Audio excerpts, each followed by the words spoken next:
Hello, and welcome to another edition of the Solid Rock, Minnesota podcast, a place to swing by for a brief moment for some stories or news and things to ponder. It's a place to take a small pause from your busy life. So grab yourself some coffee or a mug of tea or a pop, as we like to call it here in the North Country, and kick back for a moment. Take a breather. In my extended family, we have a Facebook group called the Engström Rooster Gene.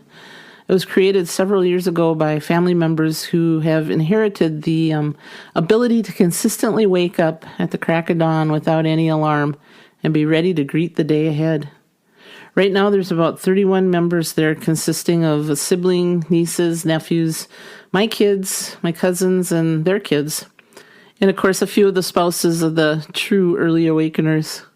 Each of us has claimed to have inherited that rooster gene from my grandpa. Grandpa was a pretty quiet guy, and at least from what I remember, he loved to tell you a joke or bounce the little kids on his knee singing Turkey in the Straw, or he'd try to scare you by popping out his dentures at you. He never scared anyone. In fact, that became the favorite request of the young ones, to ask him to pop out his dentures. When sitting at the table with the adults, though, he'd quietly sit there while my dad and my uncles would talk politics or religion and family genealogy, and he'd just sip on his coffee and eat some sweet treat like a cookie or a donut or a piece of apple pie with ice cream on it. He did love his sweets. Well, many of my family members, mostly my cousins, but my brother too, they had the great fortune to live with my grandparents over the years. Sometimes it was just while building a house or finishing college, or sometimes it was just because someone just needed a break and needed a place for a short time. Grandma and Grandpa never refused opening their home to someone who was in need. Even at Thanksgiving time, there'd be many friends of family members who had nowhere to go. And Grandma and Grandpa always made sure there was a place for all at their table. Even in times when they had little, they always had enough to share with others who maybe had less. I remember them telling me the story of when they lived up north on the farm during the Depression years. They lived not far from the railroad tracks, and many homeless, weary drifters looking for work would hike up the path to their house looking for food or work. My grandparents never refused a person in need.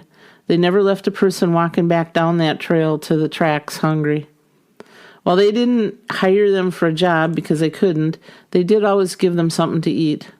They would share what they had. They always had something. They told us that back then, when there were so many riding the rails and looking for work, the drifters would tie a red bandana near a trail up to a house. And this was a sign that the house ahead was safe, and those there would share food if they could, even if it was just a piece of bread and jam on it. I remember once when I was older and talking to my grandma, and I asked her if she ever wanted to tear down that red bandana. Well, her reply was pretty instant. Never. As long as we had food to share and others didn't, we shared. It wasn't long after that I remember my dad and my grandpa talking one day. By this time, Grandpa had some dementia and forgetfulness of current things, but he could remember anything years back.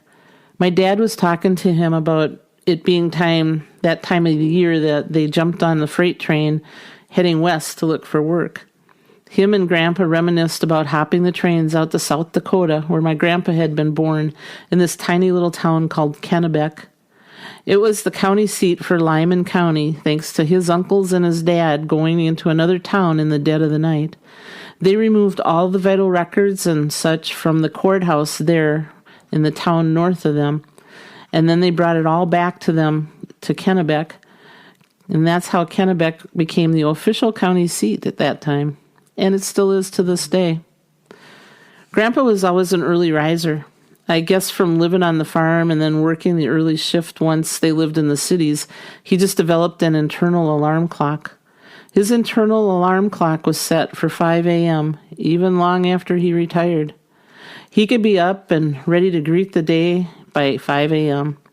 Grandma, on the other hand, she was the night owl. She would be up late watching Johnny Carson until midnight or reading a book. And she had a really odd way of reading books. She always read the end of the book first to see if it was worth taking the time to start the book. I guess she figured life was short and no use wasting your time on a book you aren't going to like. For all those that had the chance of living with Grandma and Grandpa, there was an added bonus. They had an official live human alarm clock.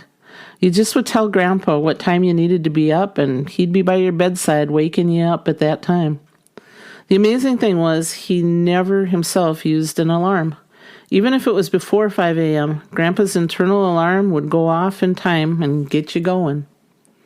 If that wasn't the best thing ever, he'd have fresh brewed coffee from the glass percolator on the stove and a bowl and a spoon set out with different types of cereals on the table. And even as the years passed by and the dementia worsened, his internal alarm never failed him. You could always count on stopping by early in the morning, and Grandpa would be at the door to greet you with the smell of fresh brewed coffee. I'm not sure when it started, but years ago, one of the family posted on Facebook how no matter how hard they tried to sleep in, they'd always be up by 5 a.m., even on the weekends. Well, comment after comment started rolling in from the family about it's the same thing for them. No matter how late they go to bed, they're up at 5 a.m. And then a niece sent an article describing how whether you are a night owl or an early riser, it can be genetic and inherited. It's not just through environment. This study talked about hundreds of genes that play a role in whether or not you're a night owl or an early riser. And it was shortly after that the Engström Rooster Gene group was established. And all of us affected by this genetic phenomenon are members. And so are a few of the spouses of the family members, as they have been just as affected. Many of them, upon marriage, no longer have that luxury of sleeping past 7 a.m. Anything after that's considered sleeping in and missing much of the day. There are, after all, things to do and places to go and people to see. I can speak to this personally regarding my best half.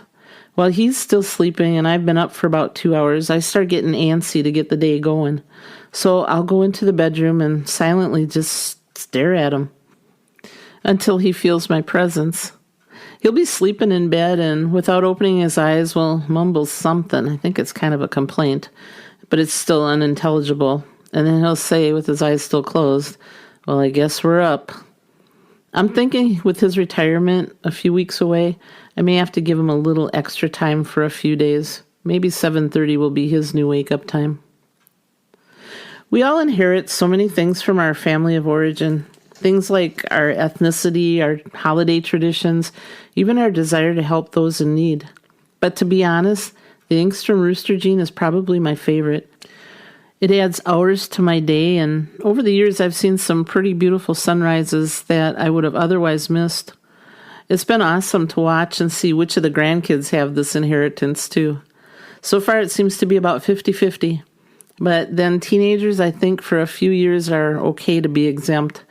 They're on a totally different alarm clock than most of us, even in the Engström Rooster Gene group, can understand.